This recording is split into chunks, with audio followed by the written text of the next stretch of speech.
Hey y'all, welcome back to the Literary Apothecary. My name is Kate, and today I'm here to give you guys round 5 of Battle of the Books 2025 edition.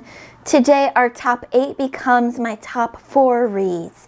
So our first matchup is Finding Me by Viola Davis versus Changes by Jim Butcher, which is book 12 in the Dresden Files series.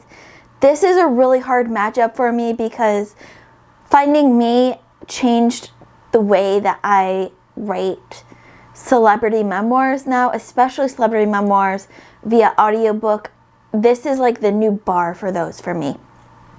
Whereas Changes was my favorite book still in the Dresden Files series, it kind of changed the way I view that series for me. But this round I have to give to Finding Me by Viola Davis because that book just changed everything.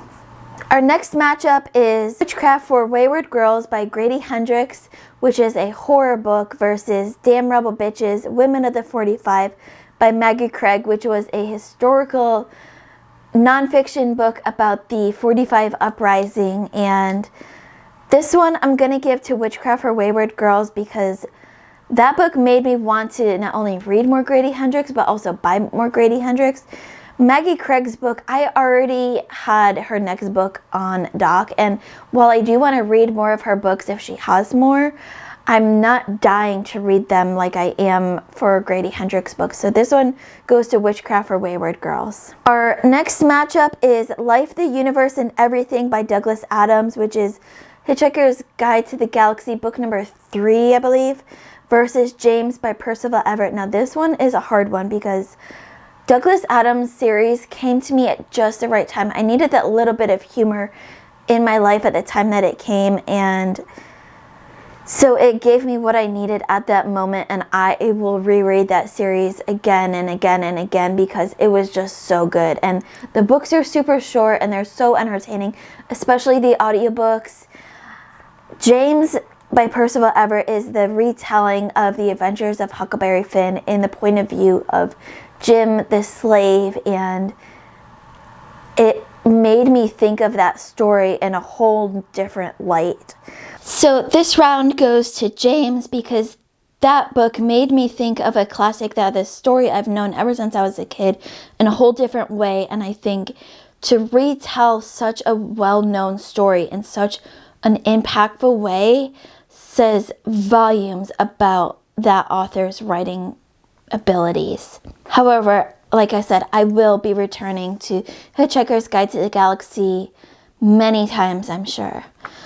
Now, our last matchup for this round is The Curse of the Mistwraith by Janie Wirtz, which was book 1 in the Wars of Light and Shadow series, versus The Ninth Reign by Jen Williams, which is book 1 in the Winnowing Flame series.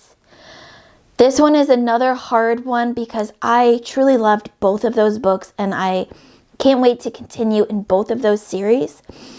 However, this round goes to Curse of the Mistwraith for me because although I'm not usually a fan of prologues, Janie Wirtz's prologue for this book was the perfect prologue that's ever written. It gave you everything that you needed to know in this prologue to read the rest of the book and probably the rest of the series without giving away the story itself. It didn't feel like it could have just been chapter 1, which is the problem I have with a lot of prologues.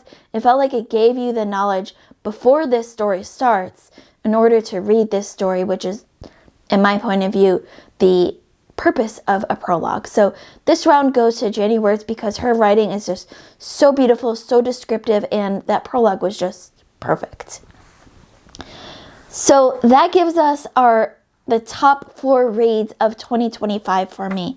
That includes Finding Me by Viola Davis, Witchcraft for Wayward Girls by Grady Hendrix, James by Percival Everett, and The Curse of the Mistwraith by Janie Wirtz. This is going to be so hard to narrow down from here. This was already hard to get to this point.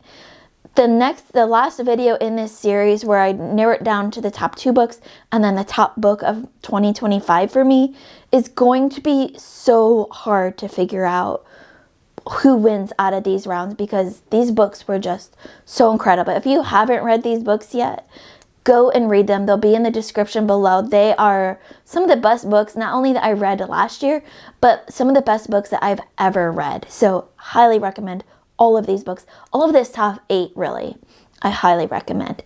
But that is our round 5 of Battle of the Books 2025 edition. Stay tuned next week for the final video in this series. If you've missed the videos in this series before, I will have them also linked down in the description below, so go check them out too.